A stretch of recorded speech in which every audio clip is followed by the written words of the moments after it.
Welcome to History Teller. Here, we explore the past to learn and remember. All right, let's jump right into this explainer. Today, we're looking at how a starving, nameless boy managed to rise up and become the universal ruler of the largest contiguous land empire in human history. We all know the name Genghis Khan, right? We immediately picture this unstoppable force of nature, a conqueror whose armies swept across the entire globe. But to really understand his incredible journey to absolute power, we have to start at a very grim, almost unbelievable beginning.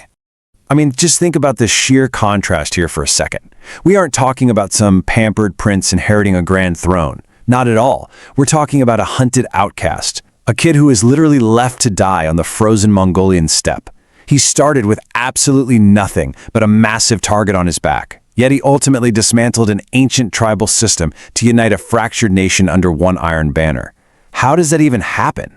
So our story starts around 1162.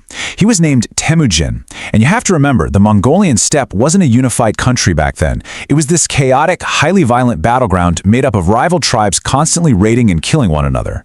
And according to the historical sources, Temujin was born holding a blood clot clenched tightly in his tiny fist. In his culture, that was seen as a very dark prophecy of a bloody future to come.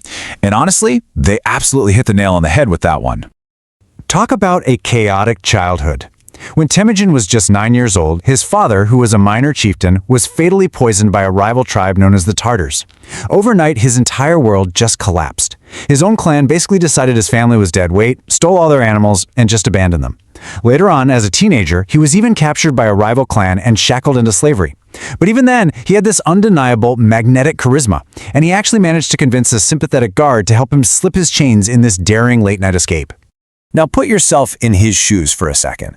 Imagine trying to survive a brutal Siberian winter out in the open on absolutely nothing. Following his father's death, Temujin, his mother Holun, and his siblings basically lived off wild weeds, rats, and small fish. Living through that level of sheer misery forged an unbreakable, downright ruthless survival instinct inside him. Out on the steppe, it was really simple. You either conquer or you get conquered. And this is where that survival instinct gets incredibly dark. Food was unbelievably scarce, tensions were sky high, and over a petty dispute about a single fish they had caught, Temujin hunted down and killed his older half-brother Bektar. It's shocking, I know, but in his brutal reality, it was a necessary assertion of command. By doing this, he eliminated his only real rival within the family and secured his place as its undisputed leader. It's a violent foreshadowing of his entire career and his absolutely relentless journey to absolute power. Which brings us to part 1, alliances and betrayals. So Temujin realizes pretty quickly that he can't survive this brutal world all by himself. He was free and he was the leader of his small family, but to actually get vengeance for his past, he needed real power. So he starts playing a highly dangerous game of tribal politics. He begins by securing a marriage to a woman named Borte, which gains him a vital political alliance. But disaster strikes almost immediately when the rival Merkit's tribe kidnaps her. To get her back, Temujin forms this brilliant coalition. He allies with his father's old blood brother, Togrul Khan, and his own childhood friend, Jamuka. Together, they launch a massive retaliatory strike, totally crushing the Merkits and rescuing his wife.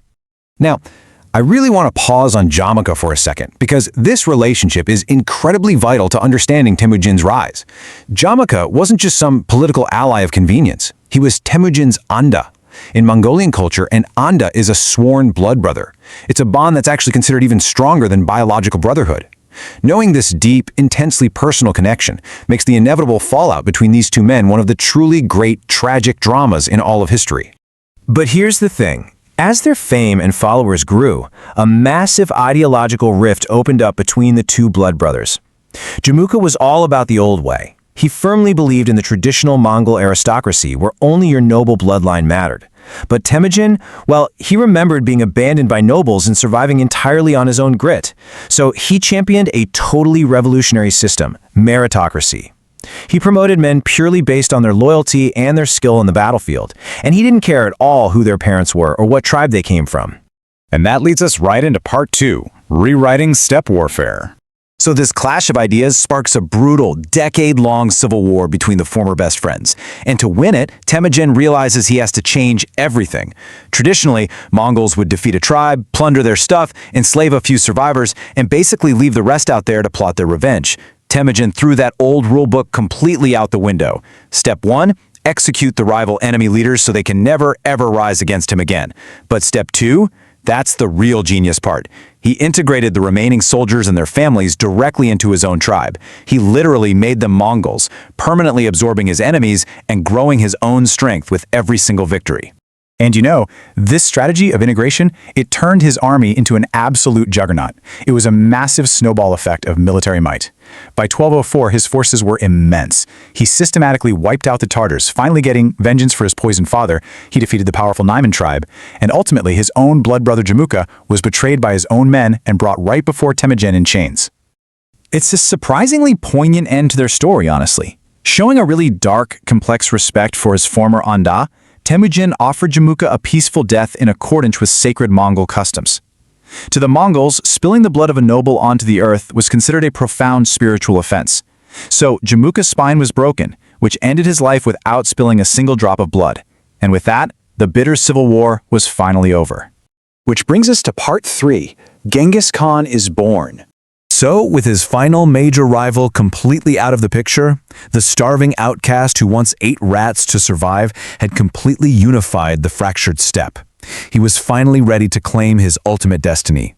In the year 1206, to formalize this totally unprecedented unification, a massive assembly called a Kurultai was held along the banks of the Onon River. Just picture this: thousands of warriors, their families, their herds, all brought together under the wide blue sky. And it was right there, at that exact gathering, that the United Tribes granted Temujin his brand new title, Genghis Khan, the universal ruler. During the ceremony, a powerful shaman even declared that Tengri, the eternal blue sky, had willed Genghis Khan to rule not just the steppe, but the entire earth. At that moment, he was no longer just some tribal chieftain. He was a divine instrument of conquest. He had literally created a new world order.